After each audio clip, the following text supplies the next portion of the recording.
This episode is brought to you by Hyperice, the leader in advanced warm-up and recovery technology. They have tons of innovative products, like Venom-heated wearables to help soothe sore back muscles, Normatec compression boots to speed up recovery and increase circulation, and Hypervolt massage guns to improve mobility. Loved by athletes like Naomi Osaka and Erling Haaland. Try them yourself. Get 10% off your order with the code MOVE at hyperice.com.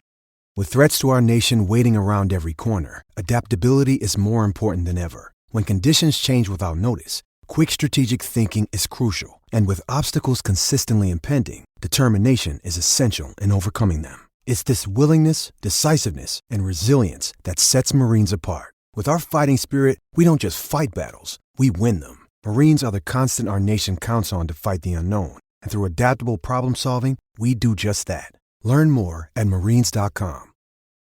It's only a kick, a jump, a block. It's only a serve. It's only a tackle, a run. It's only for the fans. After all, it's only pressure. You got this. Adidas. She punches the air and she crosses that blue finish line. The world champion of 12 months ago, who finished second here last time around, has won it. The athlete's village is not a place for fighting. I've never heard that ever in Olympic and Paralympic history.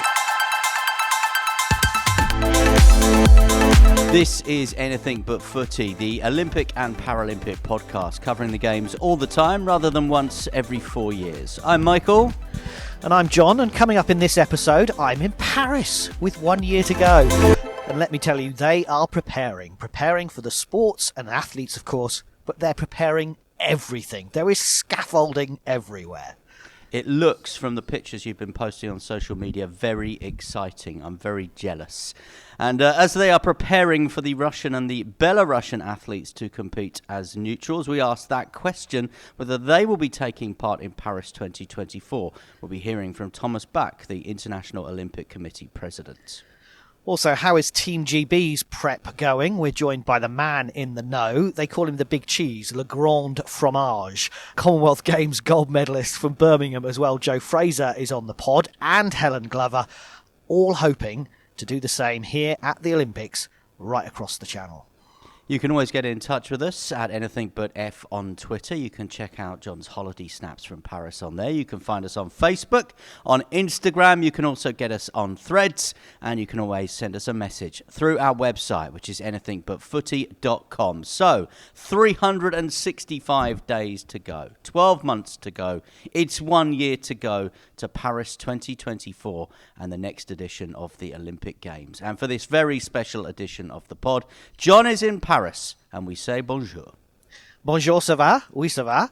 It's been a real pleasure to be here for the last couple of days, Michael, I will say. And Paris, as I say, is in total preparation mode. It reminds me of London 2011, where literally everything was being rebuilt. And it's not just the sporting venues, because obviously they are getting ready for the arrival of the athletes. There's test events to come in the weeks to come. But also all the other public buildings. The Gare du Nord, where you come in on the Eurostar, is being redone.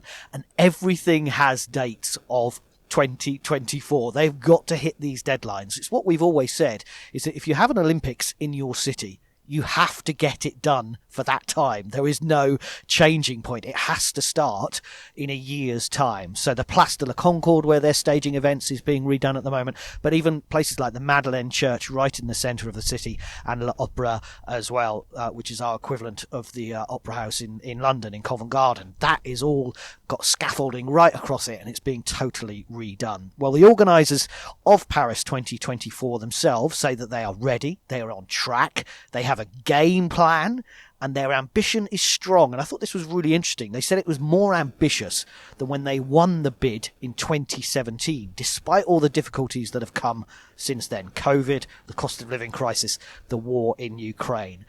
Obviously, there are some people here who don't want the Paris Olympics to take place. My cab driver this morning, as I was brought out to one of the Team GB bases where I'm at the moment, which I'll tell you about in a mo, he said, I can't wait for the games to be finished. When are they going to be over? It's been chaos. So, yes, of course, they're riddled with critics, but organisers say they are hitting all of the deadlines. And they've released a survey, as they would this week. 72% of the French public support them. And to be fair, my cabbie driver said that. He said, look, the whole of France is looking forward to the Olympics, but here in Paris, we just want it to be over. Now, President Thomas Bach, with a year to go, says he has goosebumps already as to how the athletes will feel when the opening ceremony takes place in the centre of the city, on the River Seine, a first for the Games. He also described it as a great get-together after COVID. But the big questions remain, of course, for the International Olympic Committee on Russia and Belarus athletes. Will they compete here at these games? We'll ask that throughout the podcast today. You'll hear that question being asked to various people. Will the IOC allow Russia and Belarusian athletes to compete as neutrals? Well, Thomas Bach has told us that they have the support from sport federations and governments on their stance on individuals from Russia and Belarus. To accomplish our mission, to get the world together and to be a unifying factor and not add to the too many divisions we have already now. And because of this, we are confident that in 1 year from now, we can accomplish this mission. And again, we are doing our best. Right now, it is more to monitor the situation on the field of play, whether the rules are respected, the conditions are respected by everybody. And then at a later stage, we can take further decisions.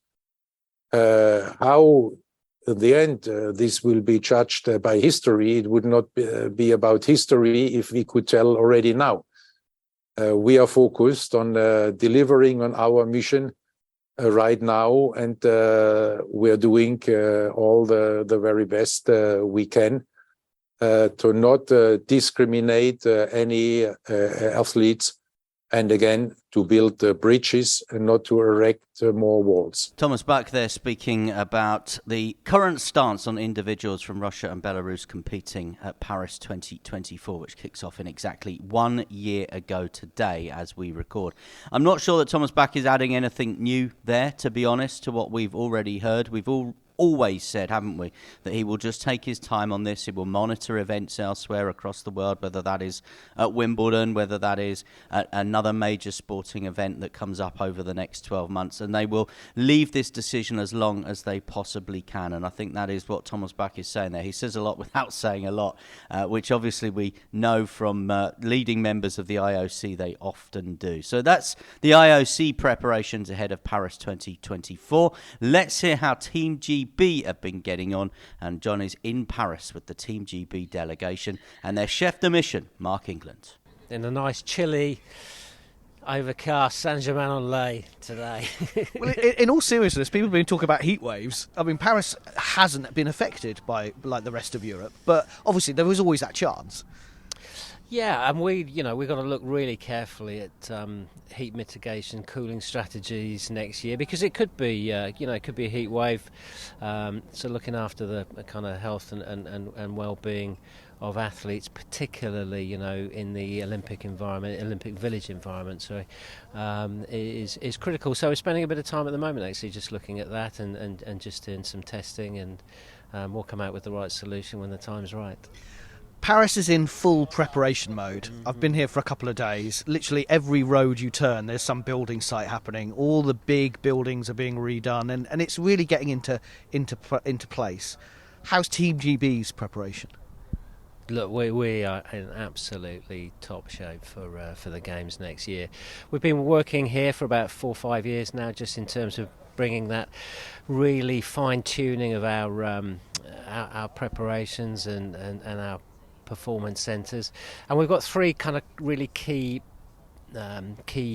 venues. We're in one now, Saint-Germain-en-Laye. This is going to be the heartbeat of our pre-games training. This is where track and field will be, and a significant number of other sports. But in addition to that, on the east of the city, in a city called Reims, we have swimming who have just done their prep there before the World Championships taking place today over in Japan, plus gymnastics and table tennis, and we've got modern pentathlon here next week. Over in Reims we've got gymnastics. You know, we are now beginning that kind of final 12 months into the games. And you mentioned about Paris, you've probably been here more times than I have. It does feel very London 2011, as in everything is being done to get ready for next year. Yeah, I was here last week, I'm here this week, and I'm here next week. And that's part of the beauty of it, really. You know, it is an opportunity to travel and to fine-tune. You know, as I said, and last week, the reason I was here last week, it was the Chef de Mission seminar, so that's kind of 200 NOCs, my equivalents from across the globe. And it was an opportunity to really listen to what the organising committee have to say about the games, how they're presenting it, and part of that is the redevelopment and the the development of a lot of the competition venues, some of which are being refurbished, some of which are temporary venues, but the infrastructure that Paris will present will be nothing short of spectacular. You only have to go into the centre of Paris, which many people from the UK have done on many occasions, to see the Arc de Triomphe, to see the Place de la Concorde, to see these iconic venues right in the heart, which will be the heartbeat of the games next year. It'll be absolutely incredible. And then you have the Stade de France and a new aquatic centre that's going up close by there, which is really important in terms of the development for, in particular, swimming for that part of the community. You know, it's very much like Stratford, East London was. I was there at the weekend for the Diamond League, and that was just brilliant to see how those venues are still being used and utilised appropriately. And obviously the aquatic centre in Stratford is well utilised, and that is the purpose of this one, not just a competition venue for the Olympic Games, but to allow young children who don't have the opportunity to learn to swim to do that. It's very, very low swim rates from that part of Paris, so this will be a great legacy for them too. And Paris organisers keep saying that the Seine is the heart of the city. The opening ceremony we know is going to be there. The fact that triathlon are going to swim in there, the marathon swimmers will swim in there. Is there any concern about the state of the water? No, in fact, we had a presentation just on the banks of the Seine last week where they took us through the temperature, the tide, the temperature of the water, the tide, and how fast the tide was in certain parts of it, and then this big clean-up operation that they're having. So, I mean, it's a hugely ambitious project, to clean up a river that goes through the centre of a city. I mean, you can imagine doing that on the Thames, and to also overlay that with an opening ceremony, which will be nothing short of just amazing. I mean, I think the athletes in particular, they will absolutely love the opportunity to. For listeners who don't know, it's a 6 kilometre boat trip flotilla down the Seine. I mean, it'll just be extraordinary. And the logistics of that, from a security point of view, just for that, is there any concern about that? Not at all at the moment. No, we again, we had a very, very comprehensive presentation last week, just not only on security across Paris and across France, sailing taking place in Marseille as an example, but also the security overlay for the opening ceremony. And we have every confidence that the French security forces will be right behind us and supporting us and provide a very, very good layer of security. Two more questions on the athletes, Russian and Belarusians. If a Team GB athlete doesn't want to compete against them, what do you say to them as chef de mission, if they're there? Well, exactly. I mean, it's hypothetical at the moment. We'll need to see how that plays out. We're very confident in what the IOC are saying, the International Olympic Committee. We're very confident in what they're saying. We're very confident in what the international federations are saying, both in terms of what may or may not happen next year, but also in terms of how Russian and Belarus athletes may or may not qualify for the game. So we'll just see how that plays out. It's early days at this time. And it feels like Team GB is in a transition period, somewhat, where we've got some I don't want to call them veterans, but Olympic champions like your Helen Glovers and Max Whitlocks, who we hope and will be there. But also you've got some new names coming through, like your Keely Hodgkinson, who burst onto the scene in Tokyo. There is, from a team point of view, a real transition, and you've got new names that we need to get behind. Yeah, I mean, it's hugely exciting, isn't it? You know, we have, you could add Tom Daly to that, and he's considering whether to come back or not, But the reason I mentioned Tom and Helen Glover in rowing and Max in gymnastics is that those three sports in particular, we've got this cohort of really, really young, up-and-coming, emerging, super talented athletes. I mean, the diving team on 3 silvers at the World Championships only last week, and I was fortunate enough to take that team to the Commonwealth Games in Birmingham, and they, very, very successful there. So we can see that coming on. The kind of precocious talent that we have now in both on the women's artistic gymnastics, but also the men's artistic gymnastics. I'm excited to see them train next week over in France. And they kind of burst onto the scene again last year for Team England with Jake Jarman winning four gold medals, and so we have this real strength. And the rowing team, by their own admission, didn't do so well in Tokyo, and now we've got this really, really strong group that's coming through with, it's kind of spearheaded by Helen, but we've got this really strong group coming through that are doing well both on the World Cup circuit, but also we look forward to seeing what they can do at the World Championships in Belgrade in September. Well, a year to go. We're very excited. Thank you so much for talking to us. My pleasure. Always a pleasure. Thank you. So Mark England speaking to me just a few moments ago here at the Stade Georges Lefevre. It is the base where rugby will be based, hockey, the athletes for Team GB. It's one of 3 bases that Team GB have got right around Paris ahead of these games in a year's time. It's also, by the way, where PSG train. But we don't mention football on this podcast. But what I thought Mark England said, and he said a lot of things in there about security, about heat waves, about plans and preparations, but just on the athletes, we'll hear from Helen Glover in a moment, but he mentioned Tom Daly, that he could still compete. He hasn't ruled himself out yet, Michael. Yeah, that's unbelievable, isn't it? Because, we were expecting a decision, I think, a year or so ago now on whether, Tom would come back. And certainly if you follow Tom on his social media, there's no signs that he's back in the pool or back diving. There's none of that kind of content. We know that he's a very in-demand young man. We know that he's got lots of other things going on in terms of, the parts of his career away from diving that he always had, with writing books, and obviously the knitting thing came to fruition in Tokyo, and we know that obviously has sort of grown and become a lot more than the hobby that it was just to keep his mind off the competition that it started out to be.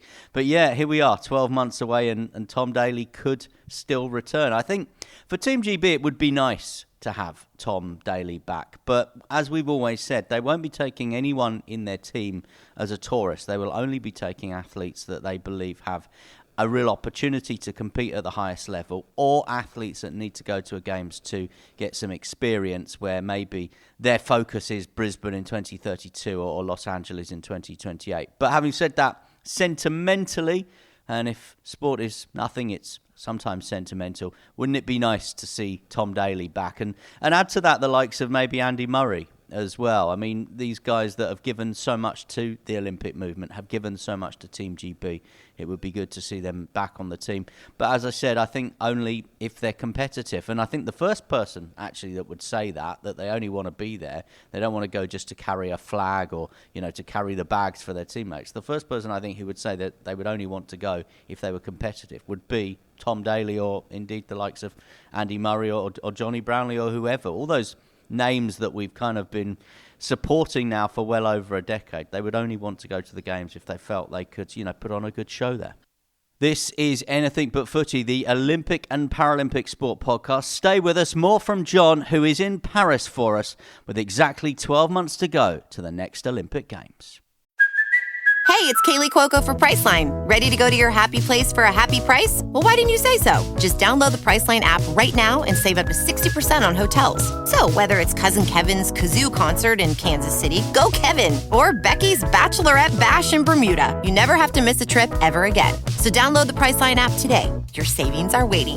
Go to your happy place for a happy price. Go to your happy price, Priceline.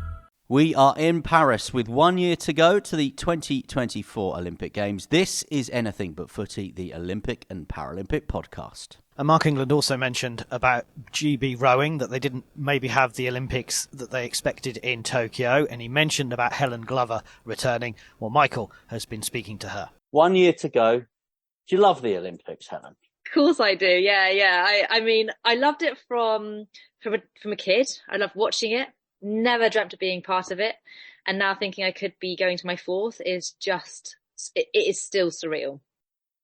Because I speak to lots of Olympians and Paralympians in lots of different sports. But your sport is tough, isn't it? Your sport is hard. It must be difficult to get up every morning and go down there to the lake and keep working at it. It is. There's no escaping the hard work in rowing. It's hours put in. It's pain put yourself through. And, we are competing and training for 1 day in 4 years. It really is. The Olympics for us as rowers is the pinnacle. And so it's a lot of slog and a lot of hard work to get to that moment. What keeps you coming back then, day in, day out? You could I'm sit not back now. Picture, am I? Yeah. I mean, I think I do, even though it's hard work, I love being part of it. I'm so proud to represent my country every time I go away and compete at the Olympic Games. And I'm still living something that the childhood version of me wouldn't have believed possible. And I think while I'm living it, enjoying it, and it's fitting in with my life, then I think I should keep going. And what I love about the British rowing team is you're going obviously for Paris, but you can trace the ancestors and the team back, can't you? I'm of an age where I remember Holmes and Redgrave and Los Angeles, and there's always a slight renewal, but there's always the names that come back time after time, and you're part of that legacy. Yeah, and it's a history that like I said, I never imagined I'd be part of something like that history. And when I look back, when I first started rowing, I was looking at all these amazing women rowers who had come before me and like paved the way. And I guess I want to be paving the way for women to be doing the same, and especially for women to be coming back with families. Now I've managed to do that, and sort of setting some things that are different, that will make an active change, so they can do that too. You talk about the family there. I was with Daryl Neater, the sprinter, recently, and she was citing the likes of yourself and Jessica Ennis-Hill, saying that you've shown that, as Daryl put it, once I've had my babies, my career as an athlete is not over. Has that been important to you? Oh, so important. So important. I think that when I came back for 2021, I never thought, I'm definitely going to make it, but I wanted to try. I wanted to just be the next person to put that next step forward for women to be able to do that. And so, yeah, I think it's hugely important for me. Yeah. And when you look back at 2021, obviously not the result that you would have wanted, not the result that we were used to seeing you at the Olympics. Was that part of the motivation then to come back again and try and finish back where you belong, on top of the podium? Not really. I actually felt really satisfied in terms of, I had 4 years out. I had trained for a year to get there. Getting on the plane for me was a success. And I think my perspective on that games was really shifted. To get to the final was I felt, a strong result for us. And so to come fourth, although for some people it's a painful position to come, I was really satisfied with that race and came away thinking, I'm probably done now. But I think I spent that year answering questions like, is it possible? How would it work? How would I juggle kids and training? And now those questions have been answered. It's like an opportunity to do it, but do it in full force. And would you say that you're in better shape now, 1 year away from Paris, than you were 1 year away from Tokyo, for example? Yeah, definitely. I think I'm in better shape now, and we've still got an extra year of training to go. So it's a really exciting place to be. And tell us where you are in terms of sort of qualification then at the moment, because as we know, there's lots of quota places in various different sports being attached to Team GB at the moment. Where are we as far as the rowers are concerned, and you specifically? So we are 1 month away from our World Rowing Championships, and that acts as our Olympic qualification. So each crew had to come a certain number in the event or a certain position in the event to qualify their boat for the Olympic Games. So it's a good, hard, tough month of good work ahead of us to try and make sure we qualify those boats. And take us inside your mind then at the minute. Are you just thinking 1 month away is qualification, or do you have the date of the Olympic final on the fridge with the kids' paintings at home, and that is the focus? Interestingly, I haven't really thought about this actually, but I'm not really thinking so much about the Olympics yet. This is probably, today is the day, really. You know, when it gets to that 1 year and you can say this time next year, that for me almost changes everything. And now's the moment I'll start thinking about next year. But for now, I'm just kind of thinking about this next month, what I can do to be in a good position to qualify boats. Not an ideal school summer holidays, is it? If mum's got the Worlds and qualification for the Olympics in a month. It makes it a stressful school holidays because I'm still trying to do the parenting thing beside it. But I guess that's part of the challenge that I'm just taking on. And I'll have the kids out with me for some of my training camp and things like that, which will all be very new. Never tried it before, but it's not something that I'm willing to kind of compromise on that time I spend with them either. And that must be one of the reasons why you're backing this new initiative, that we are going to, for the first time, have some Team GB mascots.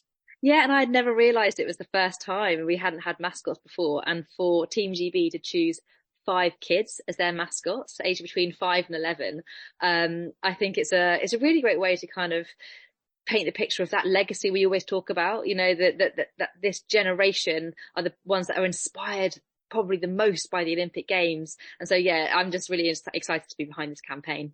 And how important is it for you with your family, but also the fact that you are a role model, you are someone that we look up to, our children look up to? How important is it for you that you are part of this initiative and young people will be thinking, I could be the next Helen Glover?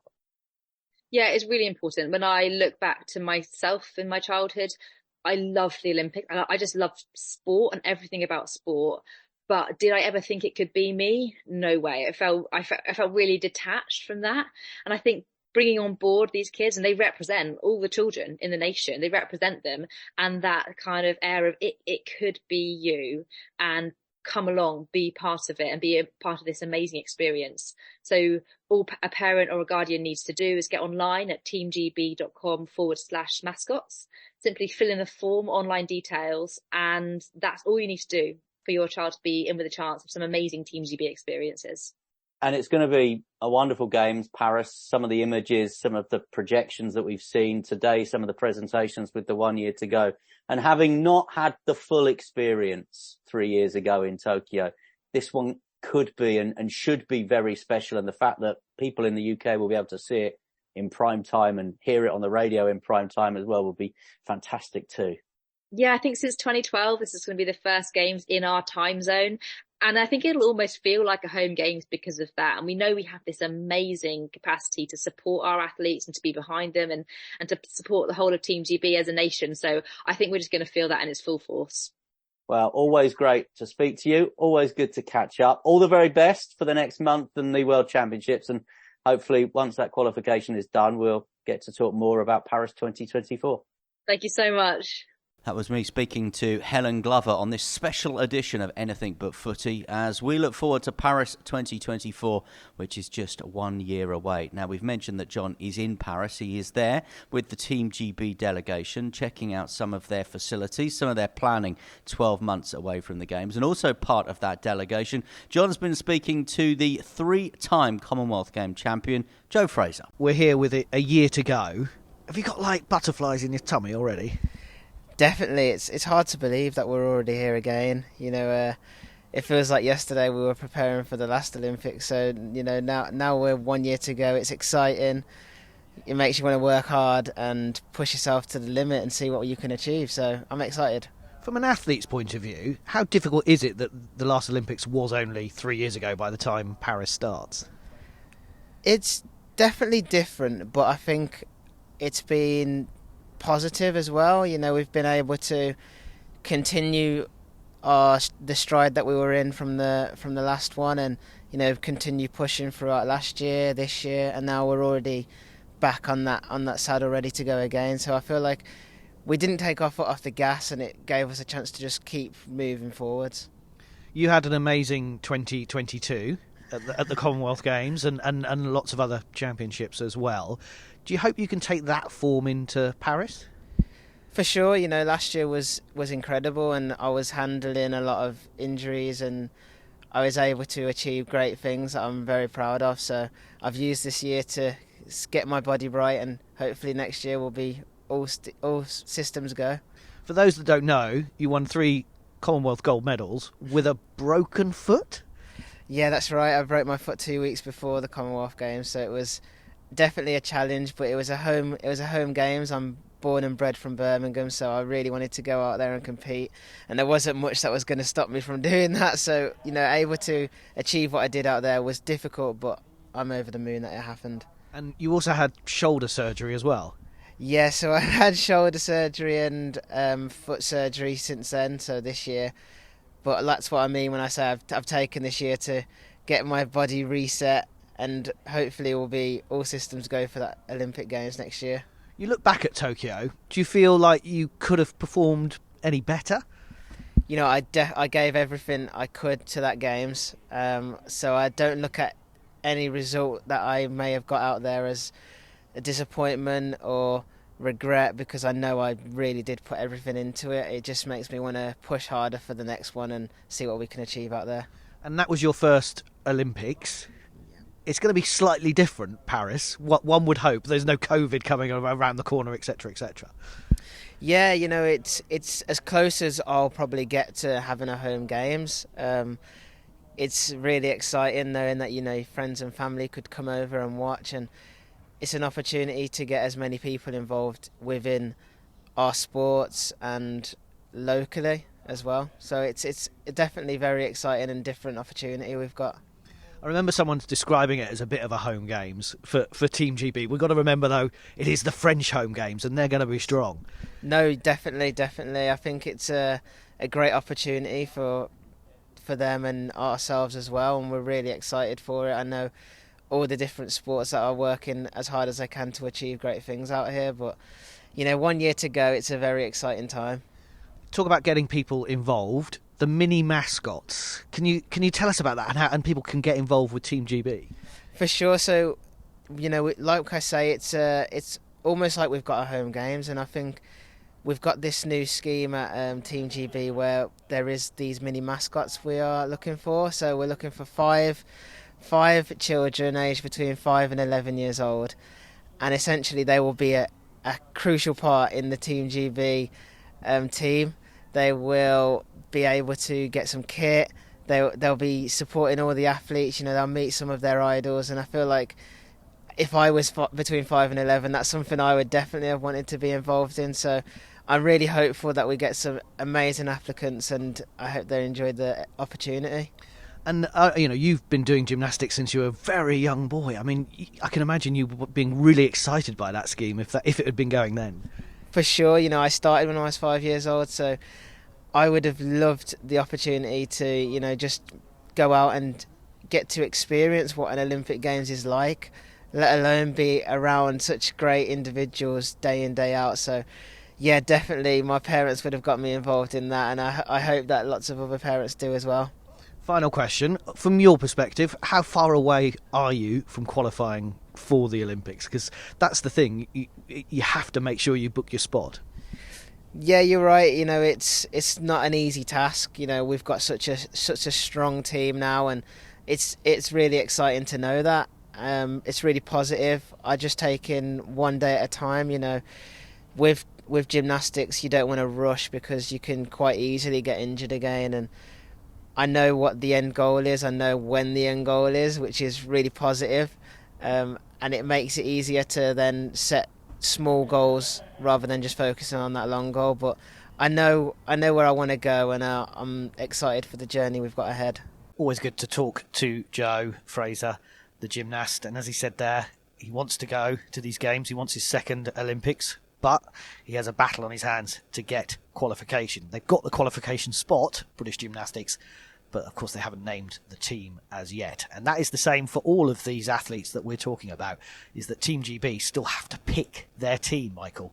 That's the big difference. You get qualification spots, and we've seen that with the European Games, with the World Swimming Championships this week in Fukuyama in Japan, in the diving and in the swimming, but you still got to be picked. And I think what's interesting as well for Joe Fraser, of course, he had such an amazing year last year, and this happens in gymnastics, that one year in the cycle is always action-packed with a European Championships, a Commonwealth Games, and then a World Championships, and that's really taken its toll on his body. And he's had, I think the thing was, the story was, wasn't it, in Birmingham, that he basically won one of his medals with a broken foot, which we shouldn't really laugh about, but I know he's had to have shoulder surgery as well, Joe Fraser. So, he's on a long comeback from injury. This year's been a difficult one in terms of trying to get that top level competition, but now he's got that 12 months hopefully fit and well and healthy and everything repaired after all the toils of 2022. Two big other announcements here in Paris this week. The Olympic torch has been revealed, and it was top French designer Mathieu Lanier who admitted he wasn't keen on competitions, but in this case I couldn't say no. When he got asked to put a bid in, he was the chosen designer in the end. If you've seen it on our socials, it is available at Anything But F on Twitter, Anything But Footy on Insta or Threads or Facebook.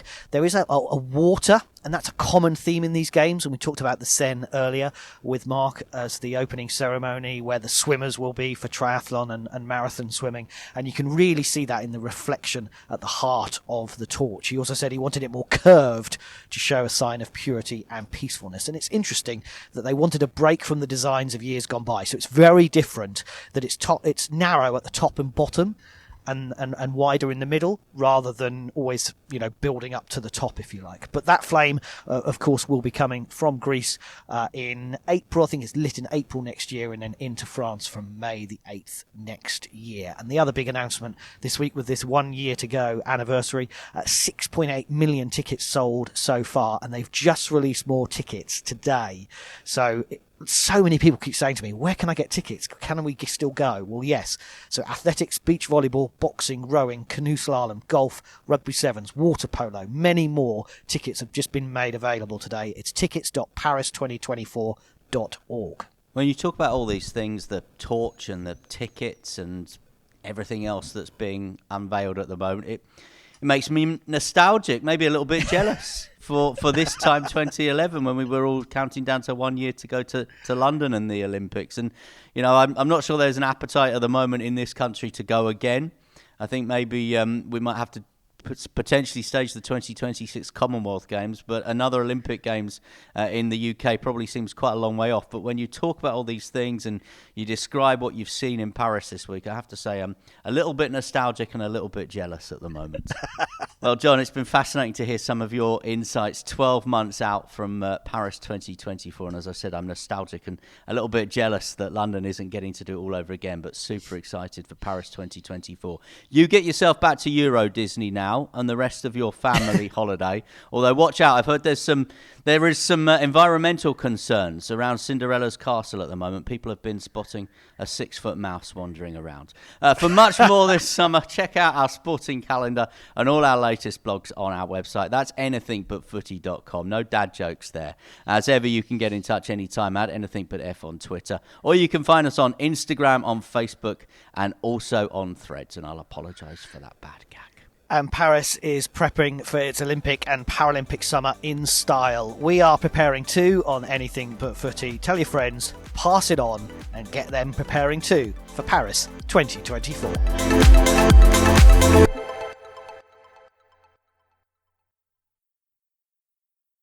Sports Social Podcast Network.